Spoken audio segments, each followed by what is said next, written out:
조선일보에서 칼럼을 쓰고 있는 이규태 씨는 한국인의 의식구조라는 책에서 한국 사람의 성품과 의식구조와 그 체질 중에 고쳐야 할 것이 하나 있다라고 강조했습니다. 그것을 쿼터리즘, 쿼터리즘이라고 하는 학술적 용어로 표현을 했습니다. 이 용어의 뜻은 15분주의라는 뜻을 가지고 있습니다. 다시 말하면 과정에 성숙하지 못하고 결과에 집착한 나머지 너무 초조해서 꼭 뭐든지 15분밖에 하지 못하고 15분밖에 견디지 못한다는 것을 말하는 것입니다. 아침 신문 보는 것도 그렇죠. 자세하게 읽고 논설도 읽어야 됨에도 불구하고 그냥 대충 큰 타이틀만 보고 넘기고 있는 우리들의 모습을 보지 않나 싶습니다. 또 요즘 영상 보는 것도 마찬가지입니다. 오랫동안 보지 못하죠. 오랜 시간의 영상을 잘 안 보게 됩니다. 저도 그렇더라고요. 오랜 시간 영상을 잘 안 보게 되더라고요. 그래서 한국 사람들에게 15분이라고 하는 시간이 한계라고 합니다. 그래서 어떤 저희 교단의 평택에 있는 목사님은 지금은 그러시지 않은데요. 아마 그 교회에 부임하고 나서 1년 동안인지 몇 개월 동안은 설교를 딱 정확히 15분만 하겠다라고 선포했고 아마 영상을 보니까 진짜 15분만 설교를 하더라고요. 한국인들이 아마 이 칼럼을 봤던 것 같아요. 15분밖에 견디지 못한다는 걸 알고 집중을 하기 위해서 15분 설교를 했는데 결국은 도저히 안 되겠다. 15분 안에 모든 말씀을 녹아내기가 어렵다 그래가지고 지금 한 30분, 한 40분 하시는 걸로 알고 있습니다. 사모도 자꾸 저보고 설교가 길다고 자꾸 옆에서 자꾸 이제 무언의 압박을 줘가지고 저도 상당히 압박을 가지고 있습니다. 저도 마찬가지입니다. 개척하고 정말 조급한 마음이 가득했습니다. 이제 시작했는데도 불구하고 여기 꽉 차 있는 모습을 상상하고 그 일이 빨리 이루어지기를 소망했습니다.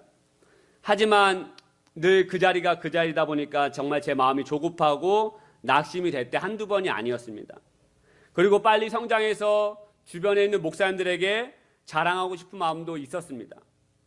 애굽에서 탈출한 이스라엘 백성들도 마찬가지였을 것입니다. 이제 지긋지긋하고 힘들었던 애굽 이집트에서 노예 생활에서 탈출했으니 빨리 하나님이 말씀하신 그 약속하신 가나안 땅, 풍성한 땅에 들어가서 가족들과 친구들과 함께 편안하게 자신의 집에서 지내고 싶었을 것입니다. 누리며 살아가고 싶었을 것이죠. 풍족하게 살아가고 싶었을 것입니다. 하지만 이들에게 기다렸던 것은 따뜻한 집이 아니라 40년이 넘는 광야의 생활이었습니다. 저도 마찬가지였죠. 빨리 부흥하고 싶었습니다. 분당 우리 교회가 세워지고 나서 저도 나중에 들은 이야기지만 놀랍게 역사하셔서 하나님께서 놀랍게 역사하셔서 매주마다 몇 년 동안은 매주마다 50명씩 등록하는 일이 일어났다고 합니다.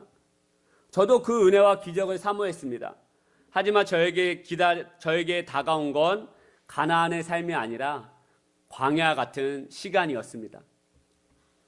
저도 그렇게 생각했습니다만 많은 신앙인들이 광야를 생각할 때 어떻게 생각합니까? 그래, 광야는 하나님께서 허락하신 시간이야. 광야는 은혜의 공간이야 라고 생각하지 않습니다. 광야는 텅 비어있고 햇빛도 너무너무도 강렬해서 우리의 삶을 피곤하게 만들고 마실 물도 없고 먹을 것도 없는 곳이라 생각해서 광야에 대해 부정적인 이미지를 대부분 떠올리게 되시리라고 생각이 되어집니다. 광야는 고통의 시간이고 고난의 시간이고 어려움의 공간이라고 대부분 생각하시게 될 것입니다. 여러분, 하지만 그렇지 않습니다. 광야는 성경에서 보면 놀라운 축복의 장소요, 은혜의 장소요, 하나님의 기적을 더 많이 체험할 수 있는 공간임을 보게 됩니다. 이스라엘 백성들이 하나님의 기적과 은혜를 체험한 곳이 바로 광야였습니다. 그들은 도저히 상상할 수 없는 하나님의 일하심을 광야에서 목격하였고 체험하였습니다. 홍해가 갈라지는 사건, 여러분 갈라진 땅이 질퍽질퍽해야 되지 않겠습니까? 그런데 하나님께서 밤새도록 동풍이 불어주셔가지고 그 질퍽질퍽한 땅이 마른 땅으로 변화되어서 그 마른 땅을 밟고 지나간 사람들이 바로 이스라엘 백성들이었어요. 또한 자신들이 수고하지도 않고 일하지도 않았음에도 불구하고 삼시세끼 먹을 것을 공급을 받았습니다. 지금은 여러분 우리는 절대로 일하지 않으면 먹을 수 없습니다. 창세기 3장 19절 말씀을 보니까 내가 흙으로 돌아갈 때까지 얼굴에 땀을 흘려야 먹을 것을 먹으리니 내가 그것에서 취함을 입었음이라 너는 흙이니 흙으로 돌아갈 것임이니라 하시니라. 여러분 제 고통 가운데 하나가 바로 땀 흘리지 않으면 수고하지 아니하면 먹을 수 없다는 거예요. 학생 때는 우리가 땀 흘리지 않아도 부모님이 주시는 밥을 먹을 수 있지만 우리가 성인이 되면 땀 흘리지 않으면 먹을 수가 없는 게 우리의 삶입니다. 하지만 이스라엘 백성들은 땀 흘리는 수고를 하지 않았음에도 불구하고 그들은 하나님이 매일같이 내려주신 만나와 메추라기를 먹고 광야의 시간을 보냈습니다. 이 모든 은혜와 기적을 이스라엘 백성들은 가나안에서 경험한 것이 아니에요. 광야에서 경험한 것입니다. 오늘 본문 말씀에서도 사도 바울에게 있어 두 번의 광야의 생활을 경험합니다. 창세기 9장 25절부터 31절까지의 말씀은 무려 14년의 시간이 흐르는 말씀입니다. 오늘 첫 번째 광야의 시간에 대해서만 여러분에게 말씀을 드리고자 합니다. 첫 번째 광야의 시간은 25절과 26절 사이에 일어난 광야의 시간입니다. 사울이 다메섹에서 누구를 만납니까? 예수님을 만나게 되죠. 그리고 그의 인생이 완전히 180도 변하게 됩니다. 예수님을 부인하던 인생이 이제는 주님을 믿고 전하는 인생으로 변하게 되죠. 주님을 만나자마자 뜨거운 마음으로 복음을 전하였지만 다메섹에 살고 있는 유대인들이 사울을 어떻게 합니까? 오히려 죽이려고 합니다. 하지만 주님의 제자들이 사울을 그 위협으로부터 피하게 해주죠. 우리 25절 말씀 같이 있습니다. 시작. 그의 제자들이 밤에 사울을 광주리에 담아 성벽에 달아 내리니라. 그러고 나서 26절 말씀에 보면 예루살렘에 있는 주님의 제자들과 사귀고자 하여 사도 바울이 예루살렘으로 가게 되죠. 26절 말씀 또 있습니다. 시작. 사울이 예루살렘으로 가서 제자들을 사귀고자 하나 다 두려워하여 그가 제자됨을 믿지 아니하니. 여러분 25절과 26절 이 한 절 사이에는 바로 이어져 있는 것 같지만 그렇지 않아요. 사울이 다메섹에서 도망친 후 바로 예루살렘으로 간 것이 아니죠. 갈라디아서 1장 17절 18절 말씀을 제가 읽겠습니다. 또 나보다 먼저 사도된 자들을 만나려고 예루살렘으로 가지 아니하고 아라비아로 갔다가 다시 다메섹으로 돌아갔노라.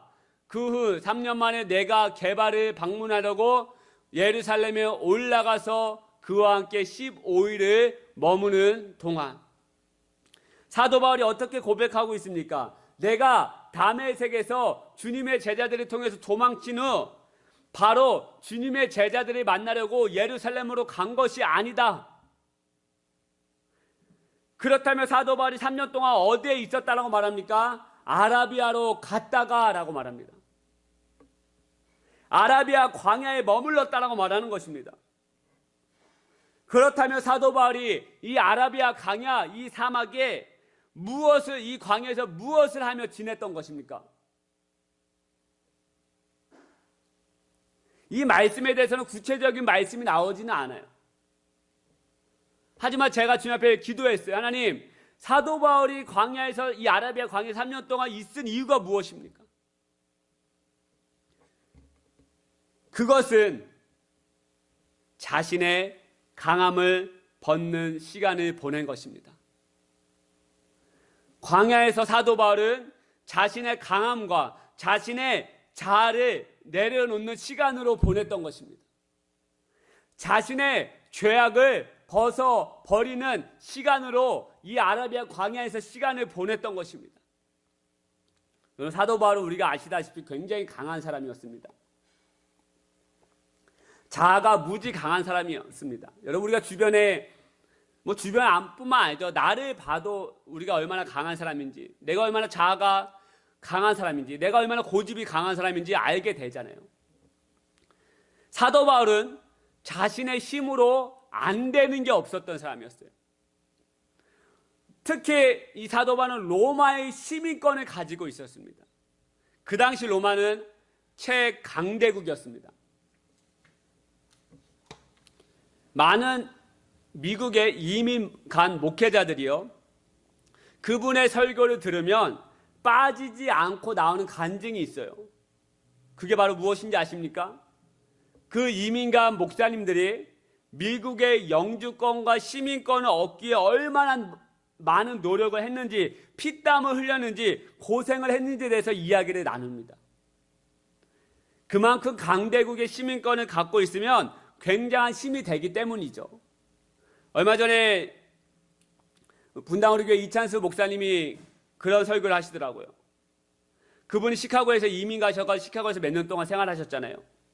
그리고 시민권을 얻고 하나님의 부르심을 얻고 이제 청소년들의 아픔을 보고 한국 땅에 돌아왔어요. 그런데 이 자신이 미국 시민권을 갖고 있으며 목회에 하나님이 부르신 현장에 있기가 굉장히 어려울 수 있겠다는 생각을 가지게 되었다고 합니다. 왜냐하면 여차 안 되면, 여차 자신이 목회가 힘들면 다시 미국으로 돌아갈 방법과 구실이 있으니까 이 시민권을 갖고 있으면 하나님의 뜻을 이루어내기 어렵다는 생각이 들어서 대사관에 가서 시민권을 반납하려고 하는데 너무나도 힘이 들었다는 거예요.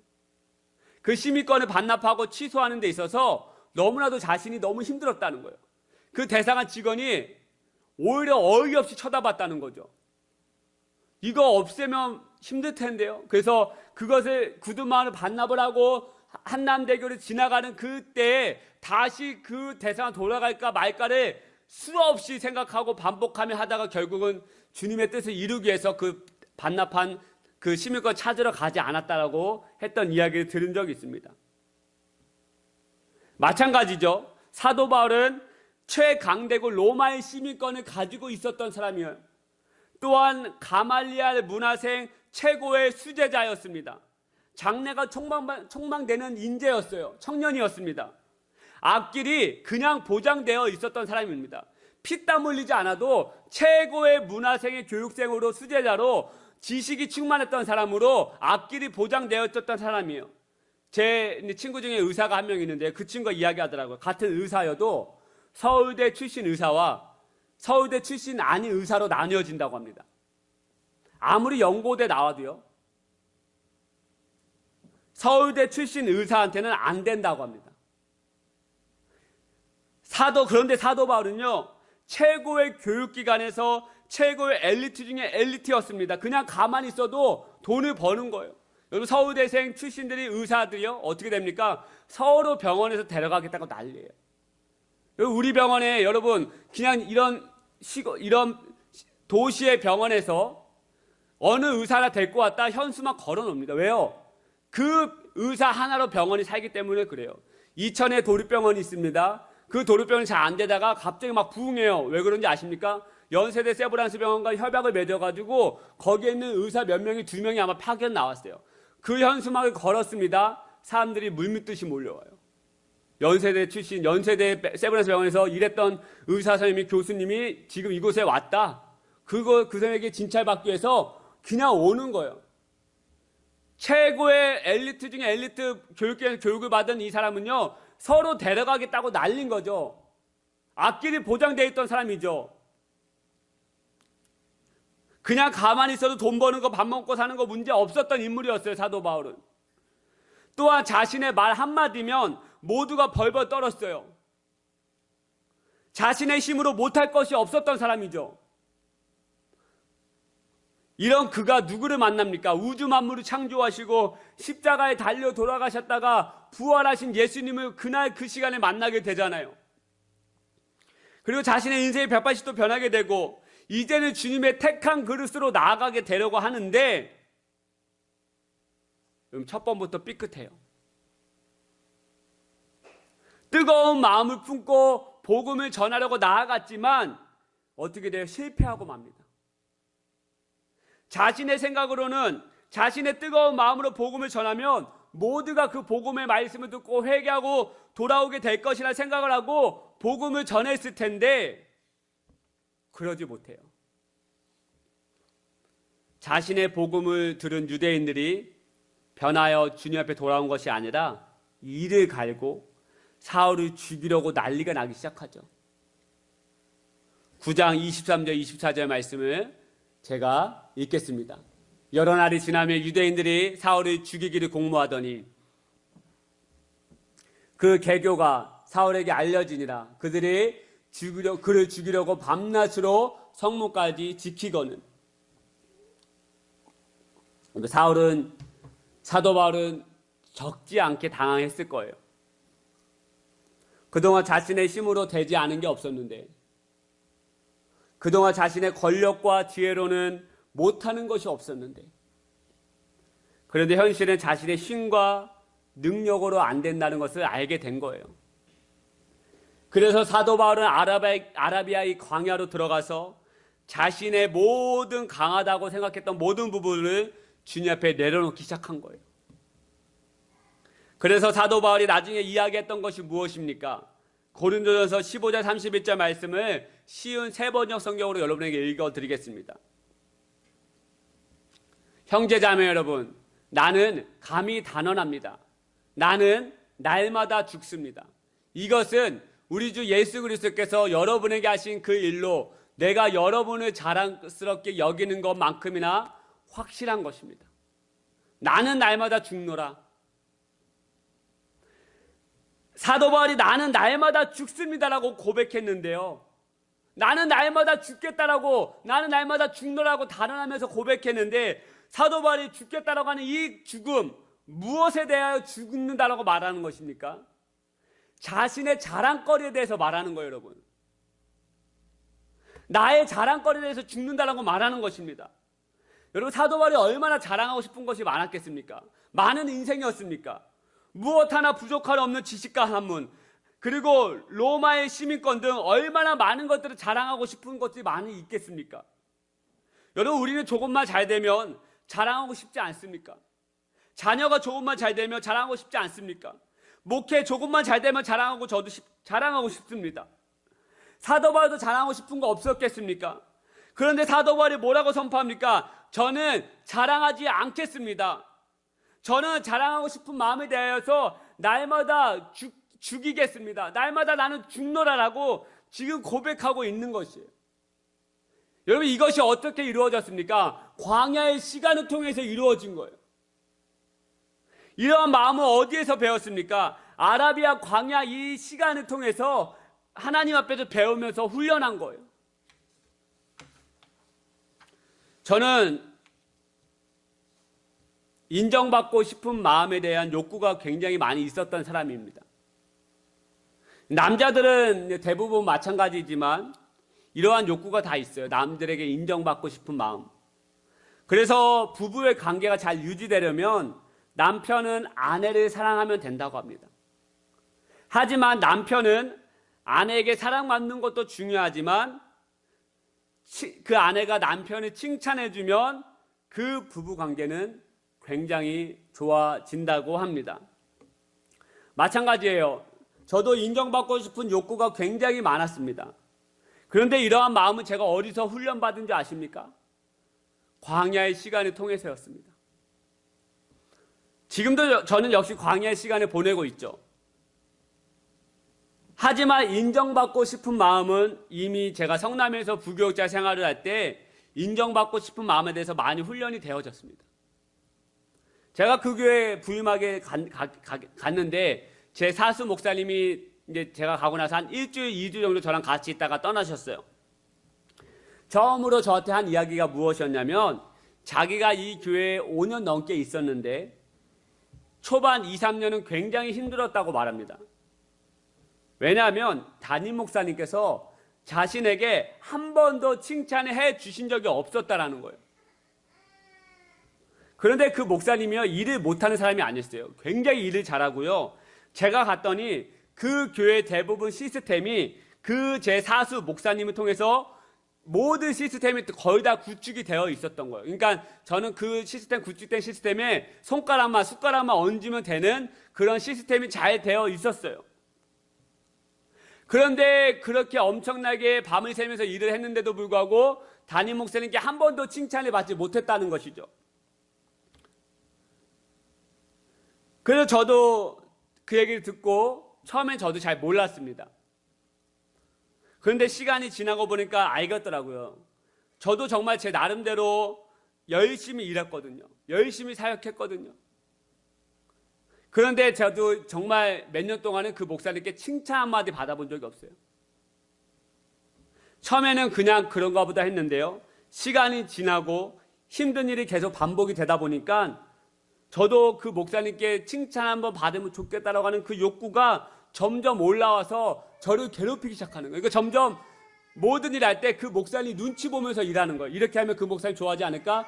이렇게 하면 그 목사님이 좋아하지 않을까? 그 목사님이 좋아하는 건 오와 정, 이렇게 어디 잘 맞춰져 있고 등이 가라져 있는지 안 가라져 있는지 이거 잘 보게 되는 것이고 굉장히 깨끗한 거 좋아하게 되는 것이고 그러니까 제가 수시로 교회 바닥을 쳐다보는 거예요. 뭐 하나 떨어지는 것이 있는지 없는지. 그리고 시계를 볼 때 달력을 볼 때 삐뚤어지지 안 삐뚤어지는지 제가 그것을 보게 되면서 저도 그 목사님께 인정받고 싶은 마음에 대해서 저도 일을 하게 되더라고요. 하지만 저는 그 시간을 통해서 제가 배운 것입니다.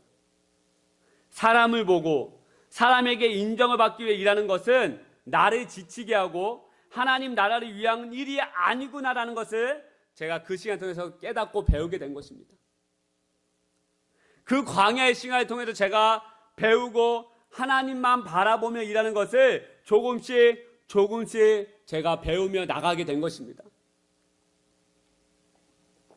그래서 지금도요, 가끔 주일 예배가 끝나면 집에 가면 오늘 설교 은혜가 있었다고 사모에게 칭찬을 듣고 싶습니다. 그런데 저는 듣지 못해요. 거의 듣지 못합니다. 그러면 제 마음이 순간 낙심되려고 해요. 하지만 저는 다시 그때 그 시간을 떠올리면서 주님의 마음을 생각합니다.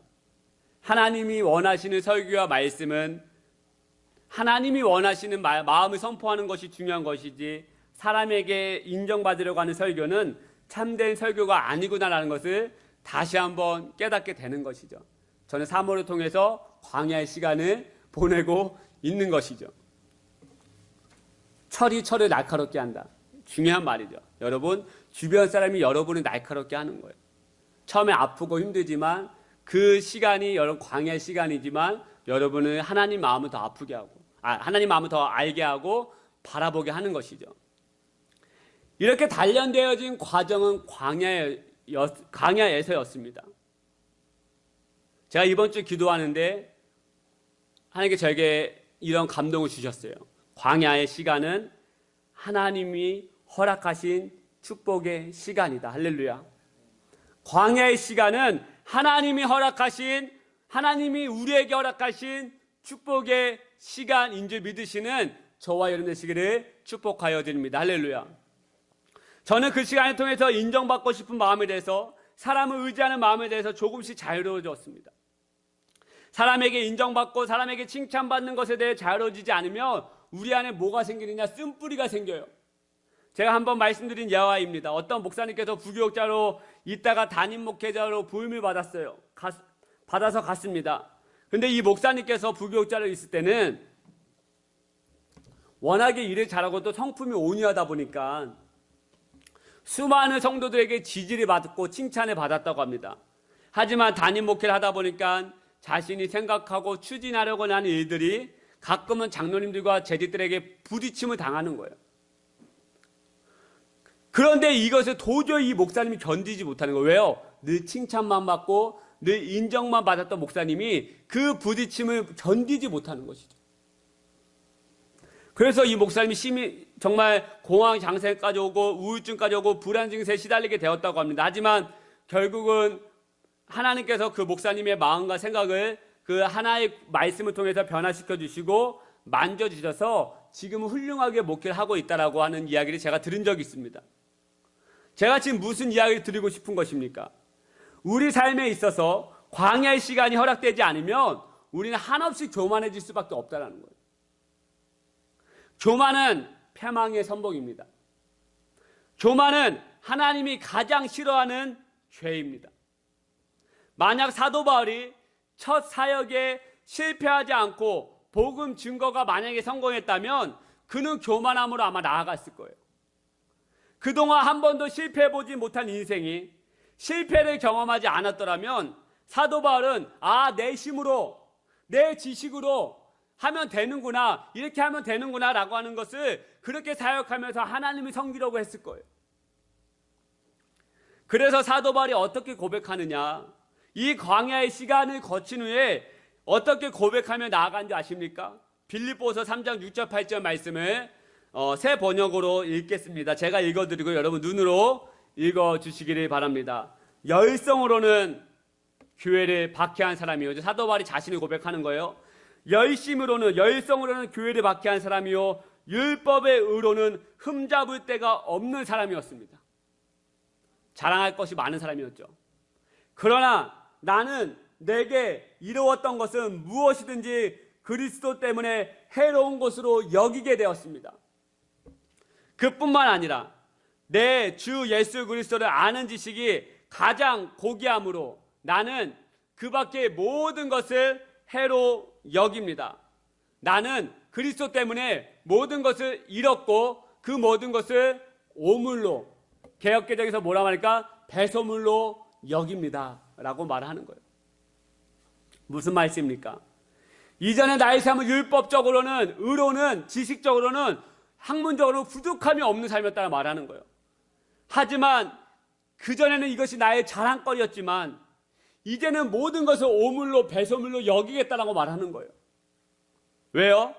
주님을 아는 지식이, 주님을 따라가는 이 발걸음과 이 삶이 가장 나에게 고귀하고 존귀하고 귀하기 때문이다라고 말하고 있는 줄 믿으시는 저와 여러분 되시길 축복하여 드립니다. 할렐루야. 광야의 시간을 거친 후에 자신의 강함을 버리고 자신의 자아가 낮아지고 자신의 자랑거리였던 모든 것을 내려놓게 된 것이죠. 그리고 그 광야의 시간을 통해서 가장 고상하고 고귀한 지식인 예수님을 얻게 되었다라고 고백하게 되는 거예요. 여러분, 그래서 우리 삶에 광야가 필요합니다. 아무것도 없는, 아무것도 보이지 않는 이 삶이 우리 가운데 필요한 거예요. 광야는 하나님이 우리에게 허락하신 축복의 시간입니다. 할렐루야. 여러분, 힘든 가운데 있습니까? 고난 가운데 있고 아무것도 없는 상황 가운데 있습니까?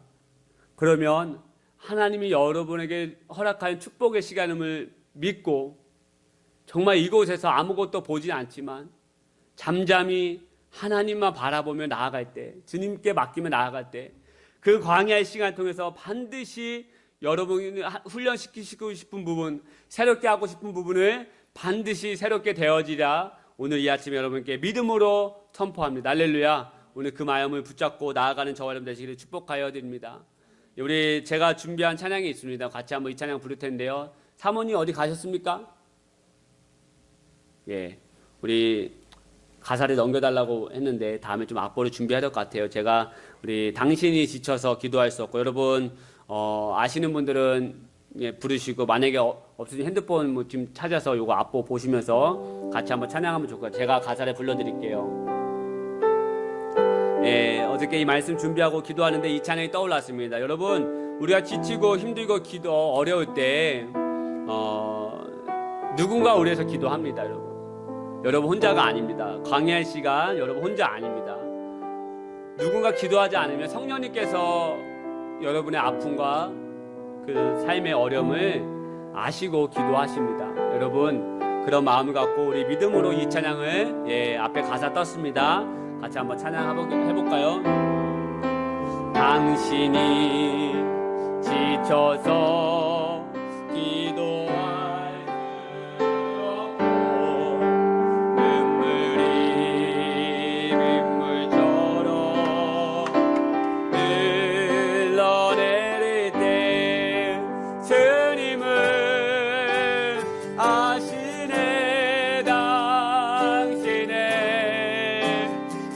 약함을 사랑으로 돌봐주시네.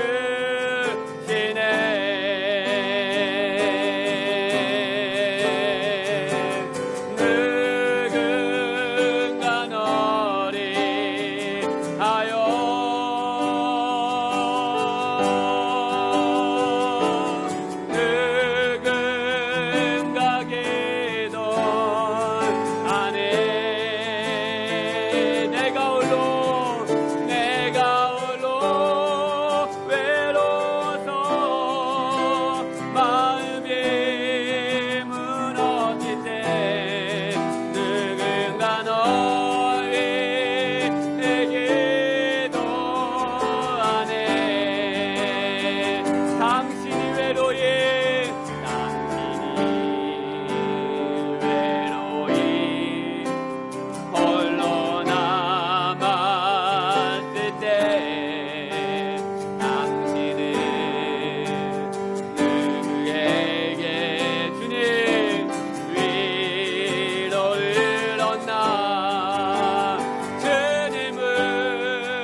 앞에 나아갑니다. 소용에게 된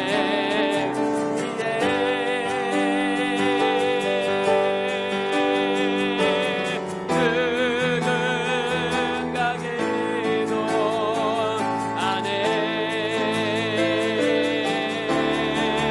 내가 홀로 외로워서 마음이 무너질 때 누군가 너에게도 안해. 함께 누군가 너를 위하여 누군가 너를 위하여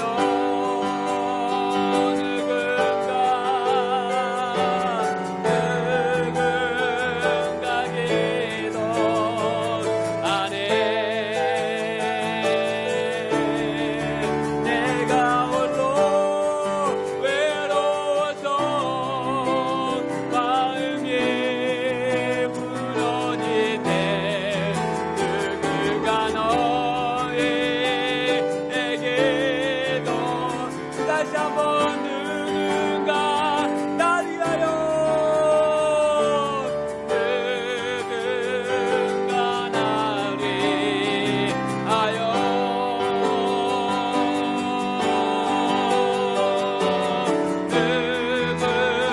누군가 기도. 우리의 성령님께서 우리를 위하여 기도합니다. 내가 홀로 외로워서 마음이 무너질 때 누군가 나에게. 우리 마지막으로 다시 한번 찬양하고 우리 하나님 앞에 나아가기 원합니다. 누군가 나를 위하여 누군가 나를 위하여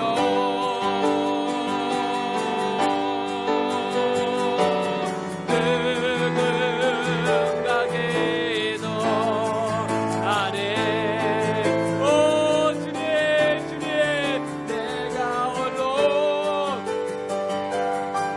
마음이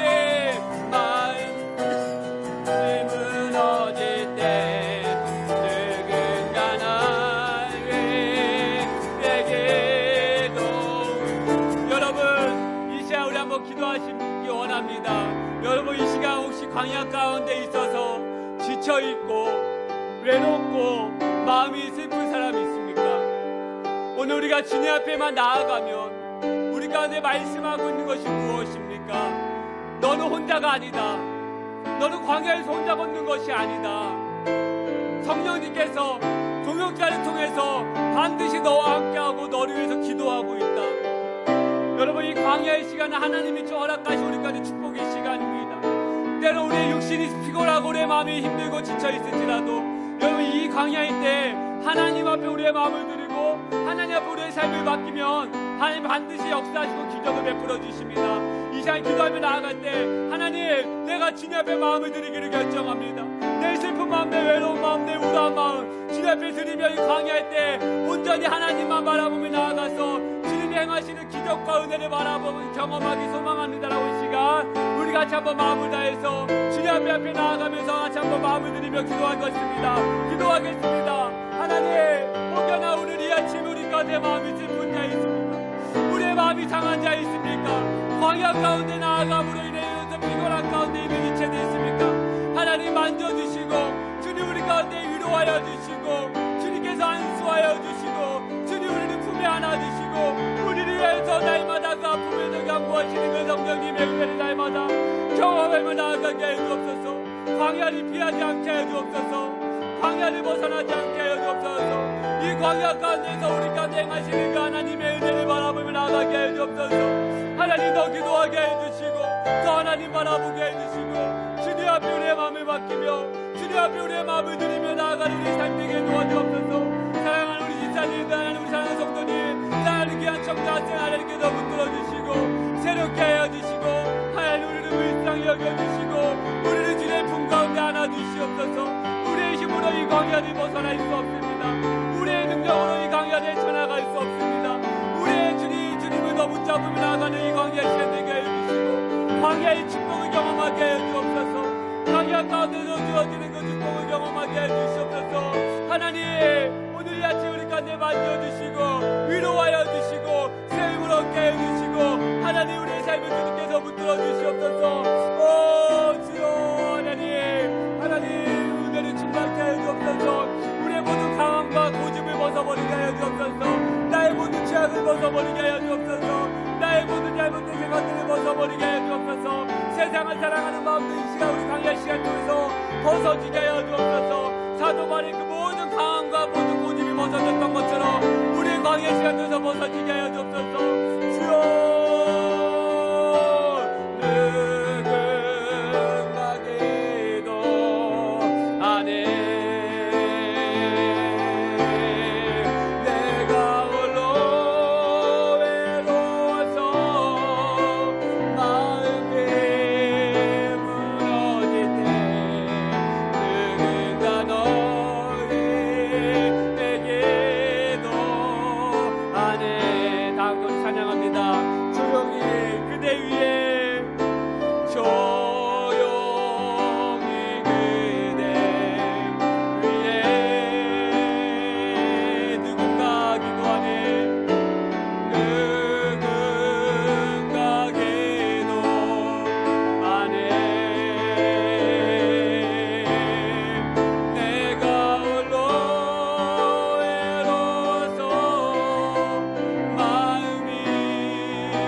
잠잠히 하나님 바라보십니다. 여러분 광야에서 우리가 무엇을 할 수 있겠습니까? 피곤하고 힘든데 우리가 무엇을 할 수 있겠습니까? 이 새벽은 홍해 앞에 그 광야 가운데서 무엇을 할 수 있었겠습니까?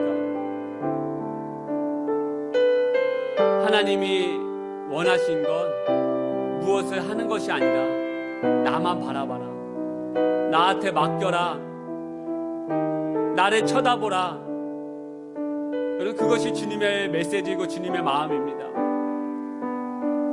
이제 1분 정도 묵상으로 한번 여러분의 영안을 열어서 생각을 열어서 주님을 바라봅시다.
조급하지 마라.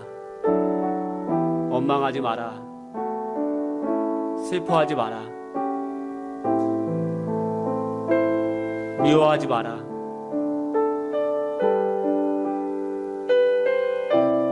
불평불만하지 마라. 광야를 걸어가고는 우리들에게 주시는 하나님의 메시지입니다. 반드시 우리 가운데 기적을 베풀어 주시고 우리의 눈에 보이지 않지만 하나님께서 우리를 이끌어가고 계시고 함께 하심을 오늘 이 아침에 저에게 주님의 마음을 부어주고 있습니다. 여러분 피곤하시겠지만 지치시겠지만 포기하지 말고 원망하지 마시고 불평하지 마시고 슬퍼하지 마시고 하나님을 온전히 바라볼 때 그 광야 가운데서 역사하시는 그 하나님의 기적을 여러분 반드시 보게 될 것입니다. 하나님, 오늘 아침 저희도 함께 기도하며 찬양하며 말씀 들으며 나아가는 예배 시간 허락하여 주시면 감사합니다. 이 광야의 시간이 저희도 너무 피곤했고 힘들었습니다. 저 역시도 눈에 보이는 현상이 없어서 불평했고 하나님을 원망했습니다. 주여 저희들의 마음을 용서해 주시고 이 광야는 하나님께서 허락하여 주시는 축복의 시간임을 저희들이 믿고 나아가는 저희들 참 되게 하여 주시고 우리를 위하여서 기도해 주시는 수많은 동역자들과 성령님이 있다라고 말씀하여 주셔서 감사합니다. 이 광야 시간을 믿음으로 은혜로 보내어 나갈 때 하나님 함께 해주시고 만져주시고 너무 힘들면 저희들을 품에 안아주시고 잘 업어주시옵소서. 또한 예물들이 손길에 있습니다.